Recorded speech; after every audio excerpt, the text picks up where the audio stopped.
Welcome back to the morning show here on Arise News. After taking his oath of office yesterday, Nigeria's President Muhammadu Buhari walked away from the Eagle Square, venue of the presidential swearing-in ceremony, without as much as saying a word to the audience. Hours later, news emerged that the president would on Thursday jet out to Saudi Arabia for a meeting of the Organization of Islamic Conference. What does this development portend? Well, for a closer look at this and some of the other issues arising from the inauguration ceremonies yesterday, we're now being joined by Jideofor Adibe, a professor of political science and international relations at Nasarawa State University, Kefi. He's also a newspaper columnist. Jideofor, good morning. Jideofor, good morning. Where have you been? Quite a long time. Yeah, good morning. How are you? Yeah, thank you very much. Yeah, it's quite a long time. Well, not really long. I was here a couple of weeks ago. Well, good to have you on the morning show. Now, what's your take on thank you very much. Presidential inauguration ceremony at the Eagle Square in Abuja yesterday? Many Nigerians have complained about the fact that the president did not give a speech, and almost immediately after, what we've been told is that he's even going out to Saudi Arabia to attend a meeting of the OIC without even trying to take first steps to signal that his administration is already on course for a second term. Yeah, thank you very much. A number of people have tried to interpret what happened at Eagle Square yesterday differently. Some of the supporters have argued that the president will give his inaugural a speech, a profound speech on June 12th, which is now the new Democracy Day. I do not buy that narrative. I do not buy that thesis because inauguration signals the beginning of a new era.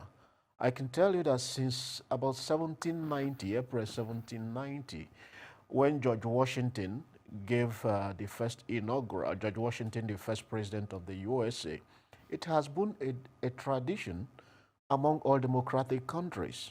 I cannot remember any democratic country in recent memory where the president, either first, whether it's first term or for a second term, where the inauguration speech was skipped. So that's I think it is a missed opportunity on the part of the president. The inaugural speech is supposed to be like a covenant. The new president makes profound statements and speeches that people expect to be a sort of covenant between him and the citizens. Also, investors look at such speeches to look at possible trajectory of the government.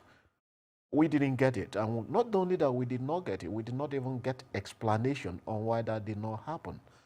And that fits into some of the critics' assessment of Buhari, either not caring or being insensitive to public mood.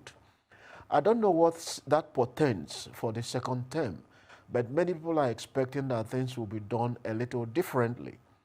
If that signal is anything to go by, then people are saying that we are probably going to get more of the same.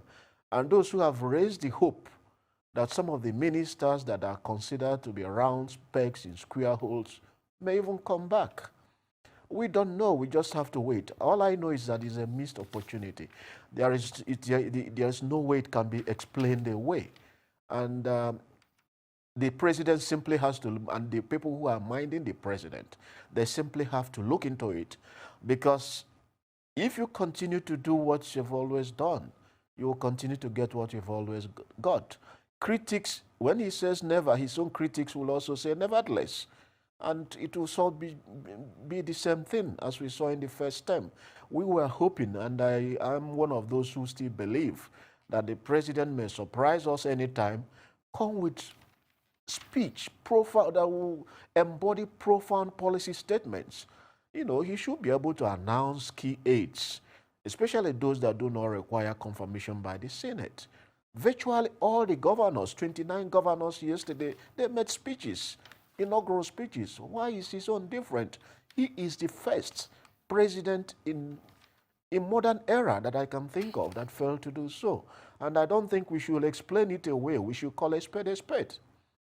Well, you referred to the United States and inauguration traditions.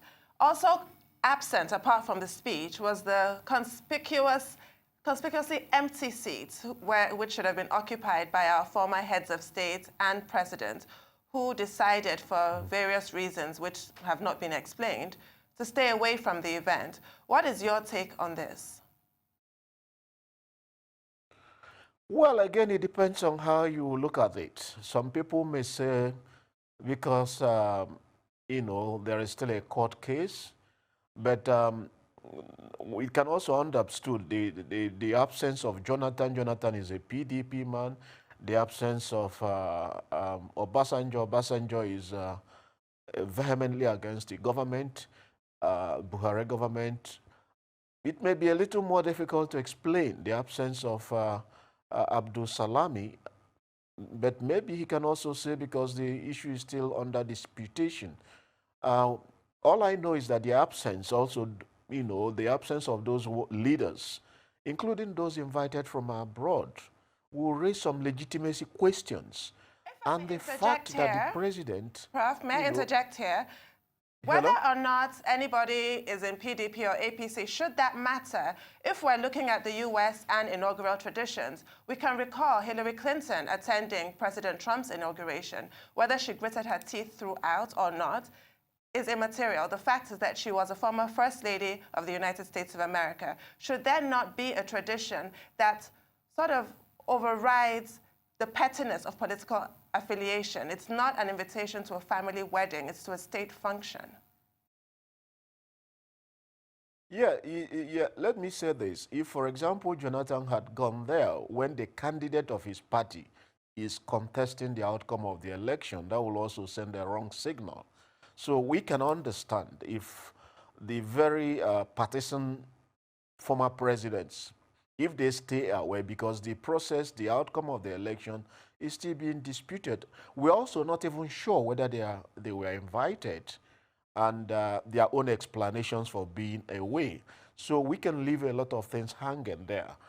For the world leaders that we don't know whether they were also invited, but if they were invited and they did not show up and did not send representation, well, that also raises some questions. And all we know is that things are going to play out. You know, we'll get these explanations sooner than later. What people are concerned about is the lack of explanation, and that has been part of the style of the Buhari government in the first term, that people were saying, oh, we are hoping that this style is changed because it's not going to win you friends. When people are going to deconstruct it as more or less either arrogance or not caring about what people think about his style. Some of his supporters say, well, he's a strong of being a strong leader. He doesn't want to be bullied by public opinion. He doesn't want to be bullied by public expectations. Yes, that may be one way of looking at it. But when you take actions like that, you accentuate the points of the critics that say, oh, he's insensitive. Why do you want to give your critics ammunitions to shoot you? That's one thing the government has to look at. It's not about your intention. Intentions are immaterial, because even the road to hell, we are told, you know, was paved with the best of intentions. So it's about the government trying now to manage the optics. How will people deconstruct particular actions? I'll give you an example. Just a few days after Obasanjo talked about Fulanization, the government announced the setting up of a radio that will broadcast exclusively in Fulfulde language. Well, the intention may be right, you know, to manage this header farmer crisis. The intention may be okay, but the timing was wrong. And then there is even the constitutional issue of whether Fulfulde is one of the languages, you know, recognized. So we are going back into the way the government manages optics, perceptions of the government. And the Buhari government simply Absolutely. Hello? Sorry, Professor. So the government, Another issue that I was going to raise is the fact that the president has also not necessarily come out to share his cabinet with us, tell us about his new appointments. Yet, of course, we have the news that he's off to Saudi Arabia today. Like Dr. Abbasi rightly said, even as soon as Governor Sanwo-Olu was sworn in Lagos State, he almost immediately announced his chief of staff. What message is this passing across to the people as well, and how do you feel towards this? it is just the same thing with not giving an inaugural. There are two reasons why many leaders appoint some of the key staff at the inaugural. One is to give that sense of urgency that they are going to hit the ground running from day one. The other one is that the appointments made also give indication of the trajectory a particular government is going to take. Investors are going to look at people, your cabinet, what are their own philosophical dispositions. So the appointees and their philosophical dispositions are also going to affect the particular trajectory of a government. So by the time they look at the inaugural speech and the people appointed, then they begin to, put two and two together to be able to say, well, this is likely to happen and this is not likely to happen. So if Buhari, for example, had made certain key appointments, we will know whether the hardliners are going to continue to, hold the government captive, whether new blood are being injected, whether people that are independent-minded are going to be there, whether he is now leaning towards technocrats, or whether it's going to be just more of the same. If, for example, he made certain appointments, well, people will just from day one give up on the government. And I think this idea of not appointing means is no sense of urgency. Don't forget, he was declared president-elect more than 2 months ago. So there's ample time. The last time we were told that the Jonathan government was not cooperating in handing over. Now who are you going to blame? So sometimes the government likes to give its critics ammunitions to shoot it. And that's one of the things it has to avoid if it wants to have a very successful tenure, second-term tenure. Well, I mean, on the question of the inaugural speech, some people have said cynically that the president didn't have anything to say because there would have been nothing to say about the Jonathan administration or blame the PDP for whatever may not have happened. But that's on the lighter side. But on the issue of appointments that you have just raised, now, when the president had a valedictory session with the cabinet a few weeks ago, he commended the team that worked with him between 2015 and 2019. Again, when he granted an interview to an NTA correspondent, he also again sounded very positive about the team that he has worked with. Suppose the president decides to retain the 2015 to 2019 team, would that be a good thing? And then added to that, what are your own expectations? What kind of cabinet would you like to see? Do you think this cabinet is as great as the president makes out, or you should just send all of them away and appoint new faces? I think there are still a few of them that have done well. I'm not going to name names in my own opinion. But I think it's also a general consensus that many of them are just second 11. They are just round pegs in square holes. But then if the president feels satisfied by their performance, that's also an indication of the divorce between him and public expectations. And there are things we are looking at when he said he's now going to embrace try to reach out to other people. At the same time, he said he was going now to try to reach out and be an inclusive government. The national chairman of the APC, in his usual rambunctious rhetoric, came up in a very, very triumphalist mood to say, we're not going to share positions with the opposition because if the people wanted the opposition, to have this, they should have voted for them. That's again, we'll be looking at where does he place the likes of Oshiomhole in his cabinet. Is he going to have people who are extremely polarizing, or is he going to bring new blood that will unify this country? This country has never been as divided as it is now since the end of the Civil War. So I think the primacy, the primary drive of the government should be to bring not just technocrats, but people who have this temperament to unify people. And we are looking at the kind, that's personally what I'm looking at. I'm looking at an economic team. He has an economic management team that does not have even one economist in it. How can you have an economic? The economic management teams are lawyers, made up of lawyers. They may be distinguished in their careers. They may be very good in grammar and rhetoric, but you still cannot say you have an economic team without experienced and renowned economists, in the team. So these are the kind of things we are looking at. It does seem that his preference is people who are just very loyal to him, very loyal to the APC, and we are seeing it in the statement by some of the APC's apparatchiks, that they are more interested in who has done what to win the awards, who has done what, to win elections for the party, rather than people with the necessary competence. A president, that's where a president doesn't necessarily need to have the kind of energy people we are saying. It's simply somebody who is able to bring people of varied talents, and be able to manage and make them work together. That's what we are looking for. We are not concerned, I'm personally not concerned about Buhari's age.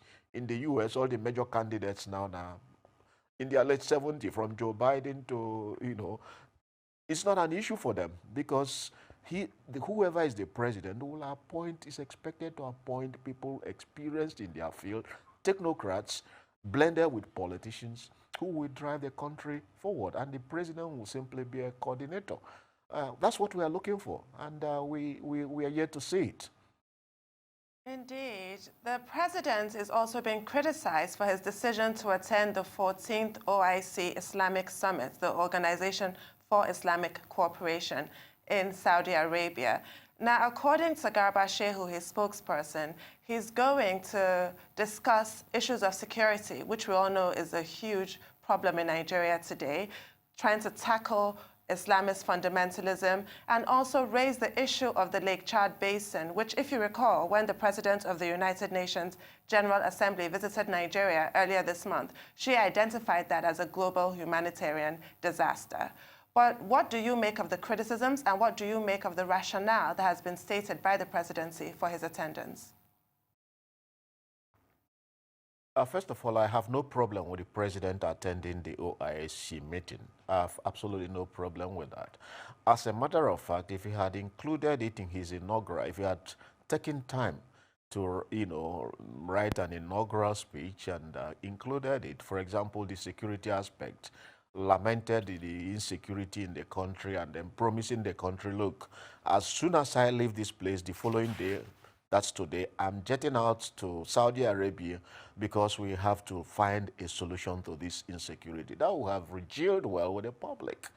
But you didn't say anything. So don't forget that because he doesn't say anything, he doesn't say very much, you open up the space for conspiracy theorists to come with all manner of narratives and theorizing. So people are going to read various interpretations to that. The president has gone to manifestly Christian countries. There's nothing wrong in his going to Saudi Arabia, in my opinion. But because he has not done what he should have done, other narratives and questions of hidden agenda will continue. If you do not do what you should do, then you open up the space for people to interpret your intentions for you. I think the president simply has to look at this. The second term, he's not going to believe that, people are going to just keep quiet. Don't forget that, when there's a legitimacy crisis, when there is bias remorse, there's a tendency for a government to become repressive or become nonchalant. But historically, such will also increase the resistance to such a government. And we don't want to get to that point. What we are saying is that you need to change your ways, because if you keep doing the same thing that you have all done throughout your first term, don't expect a different outcome. Absolutely, sir. And a point that you mentioned prior to that was with regards to the president's economic team and how there's not a single economist on the team. It's more lawyers and people that are veterans in their own fields, but not the economy. Let's speak about the economy for a second. What are your outlooks for the Nigerian economy over the next year? Well, I don't know. I can tell you that we use more than 60% of our revenues to service our debts. I don't know how that will play out. I don't know. The president also himself had started dampening, lowering expectations by saying that his second term will be very tough.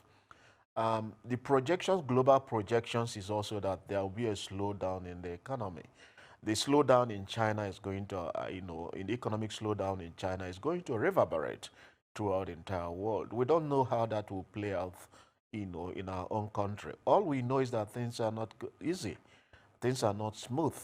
But whether the president gets it or keeps on believing in his own narrative that he's doing, and the narrative of the political jobbers around him that he's doing marvelously well, that people who criticize him because they are welling wellers, or because he's corruption fighting back, then the ground is not, open enough for, honest conversations. But what we are looking for, what we are calling for, is that let there be honest conversations about our situation.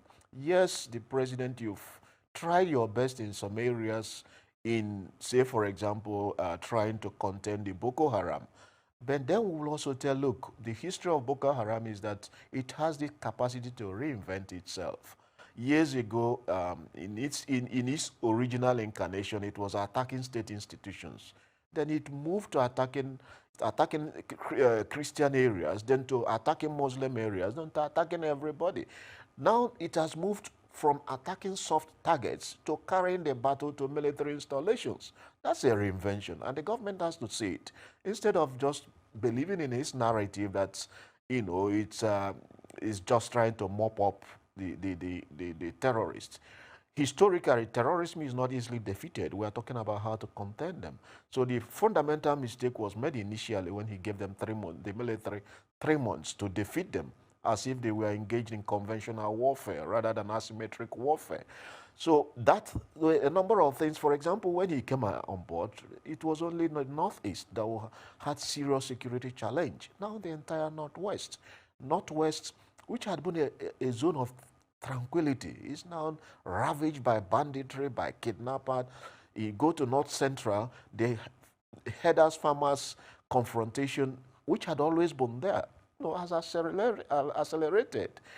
And across the country, kidnapping, ritual, killing for ritual and the rest, they are all there. So the insecurity has actually intensified.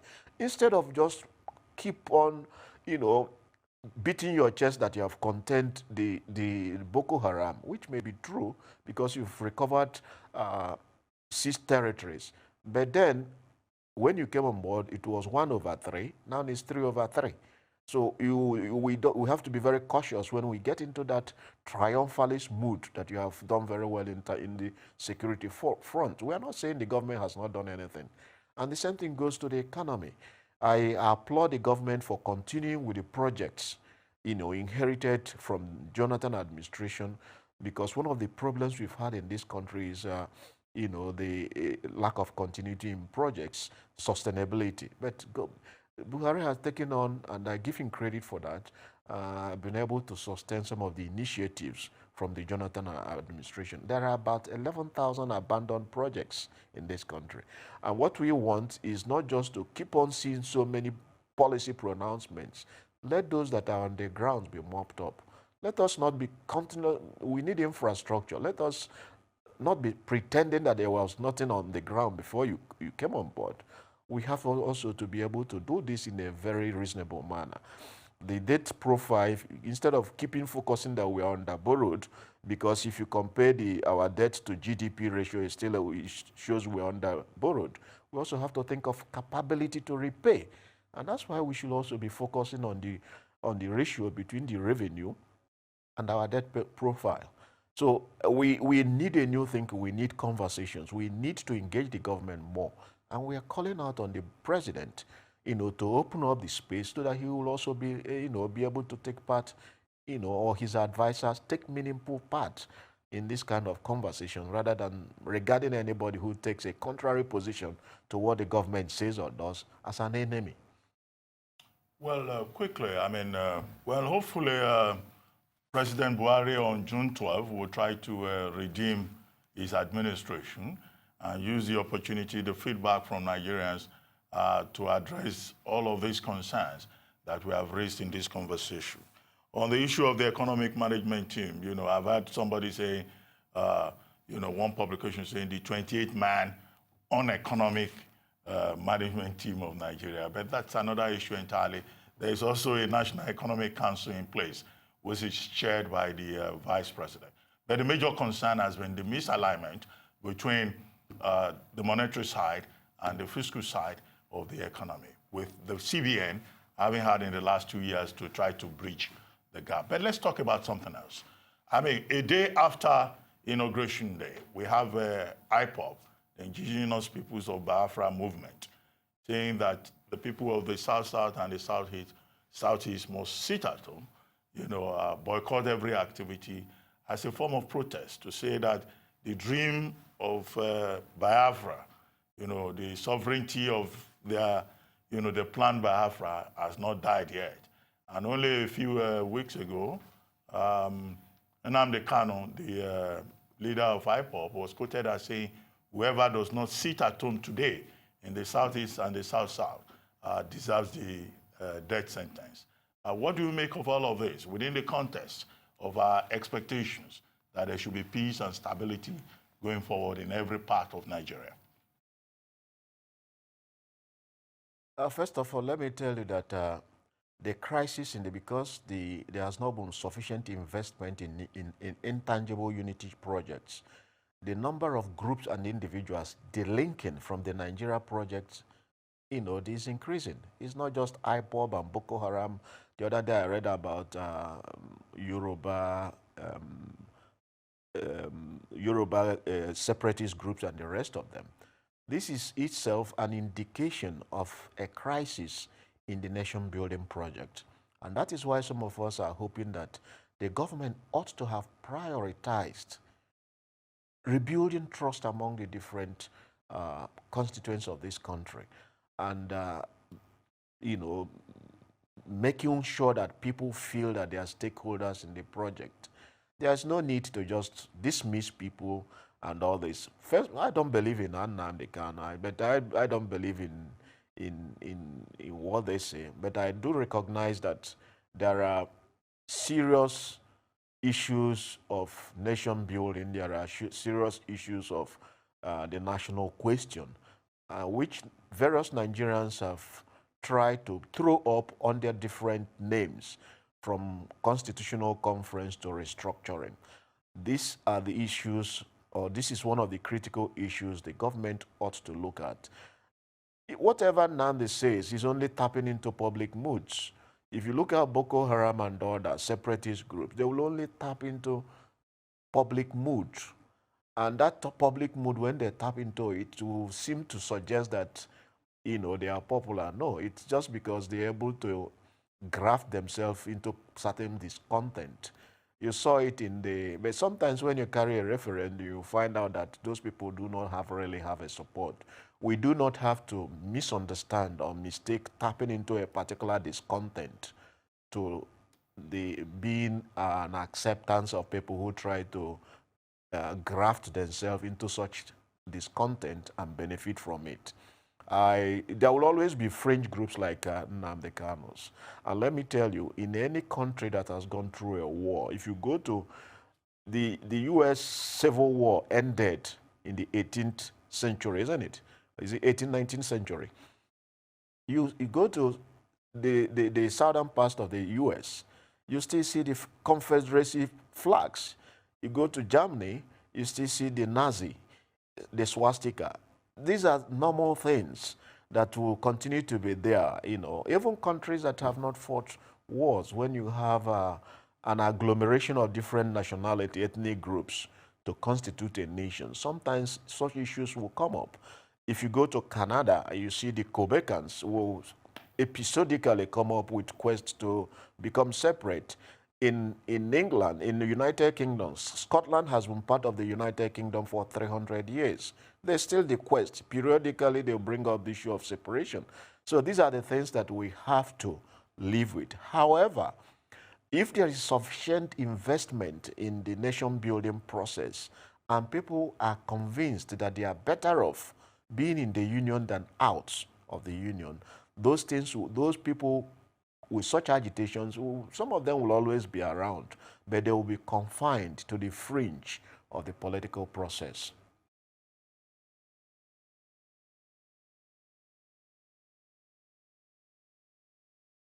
Well, Jideofor, that's interesting. But you know, of course, that across Europe, you were talking about the Nazi and all that, you know, but there isn't actually a Nazi party.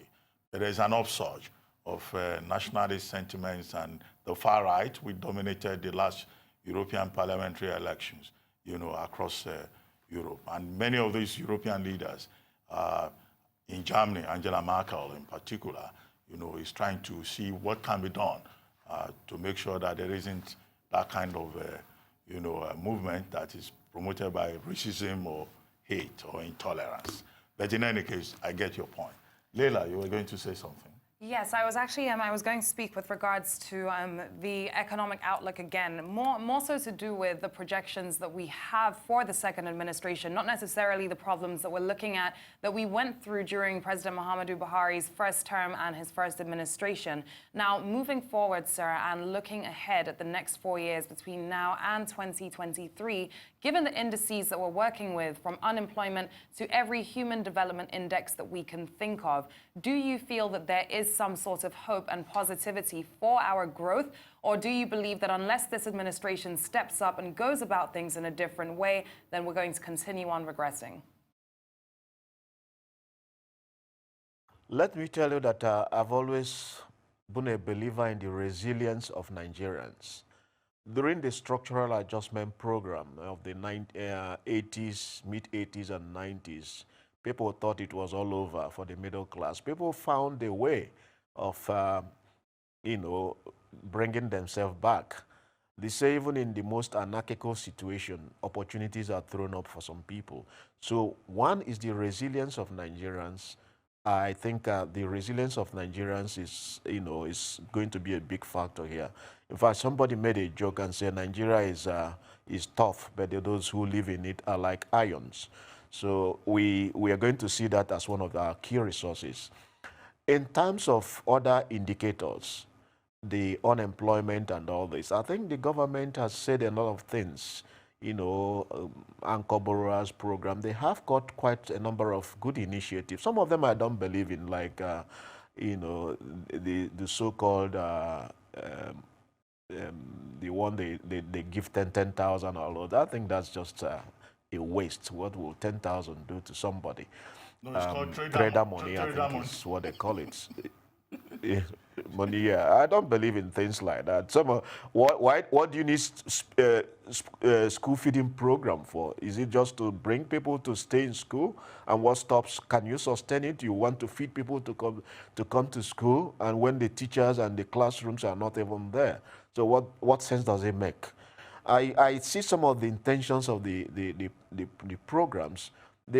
Some of them are not properly thought out, and in my opinion, and some of them need to be done away. Others seem to be quite good, like the one for farmers and on fertilizer, and quite a number of them can be retained and refurbished.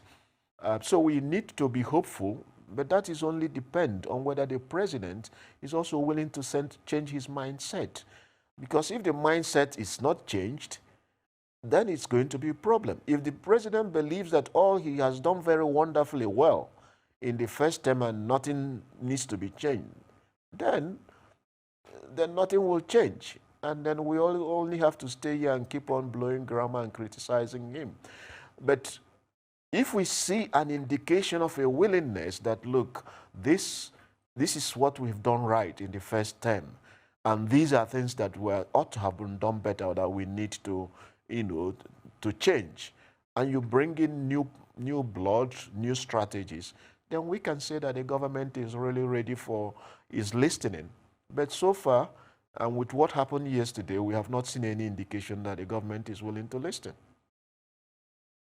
So go back to your point briefly about what you, in response to Dr. Abati's question about the Biafra sit-out situation. And you made a point about this being natural as the aftermath of a civil war, civil conflict. But do we have to live with it, as you suggested? Because going by the president's famed body language, his lack of an inaugural speech, which you find so awful, might be an indication of something else. It might be an indication of the sort of prominence he's trying to give to the June 12th Democracy Day, which he has announced, and address that historical injustice.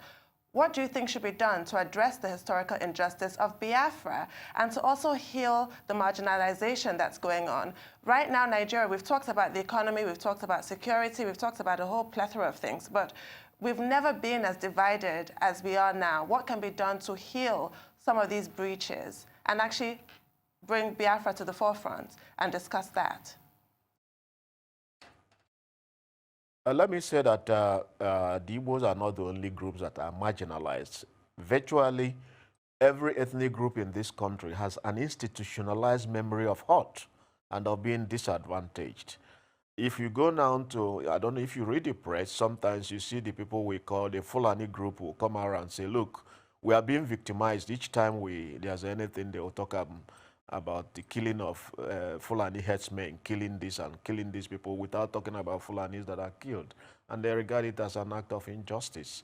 The militancy in the Niger Delta, don't forget the Niger Delta group have also been, angry that they produce a lot of the resources that the country uses and they are not adequately rewarded. So there is a generalized feeling in the Southwest, some that have been clamoring at the vanguard of the whole restructuring movement. They believe that if you give them bigger elbow room, as we had in the First Republic, they will do better. So it is something that is spread across the country. And the virtually every major ethnic group, there have been agitations. In fact, under Jonathan, there was a group, some groups from the north were also agitating for actually their they want to move out of the Nigerian arrangement. But it's not only groups. The idea of people delinking from the Nigerian state, giving up on the state, is quite generalized. You can see it if you give a policeman a small amount of money, he looks the other way around. And you do the kind of impunity you want to do. That is because there's not that emotional attachment to the state and its institutions. So unless we go back and start investing on building a nation, any problem you throw at any solution you throw at the myriad of problems confronting the country becomes part of the problem. And this is something we want to see the government recognize. Instead of this rhetoric and grandstanding about fighting corruption, we want to see the privileging of unifying this country. Because if you build a nation, history has also shown that the most unified countries in the world are also countries where you have the least incidence of corruption. Look at the Scandinavian countries. So it is not just about being a new sheriff in town that people are going to be afraid of you. No. If it's about making each and every constituent feel that they are stakeholders. I can tell you, during the referendum on Scottish independence the last time, one group was called Better in the Union or something like that. In other words, the argument was to show that, look, if we remain the Union, we are better off. And that is the kind of argument that has been repeatedly used to defeat the separatist agitations by Quebecans in Quebec. So it's not about pretending that you are the most patriotic by saying the unity of this country cannot be divided. Unity is not neutral. Unity benefits certain groups, certain classes.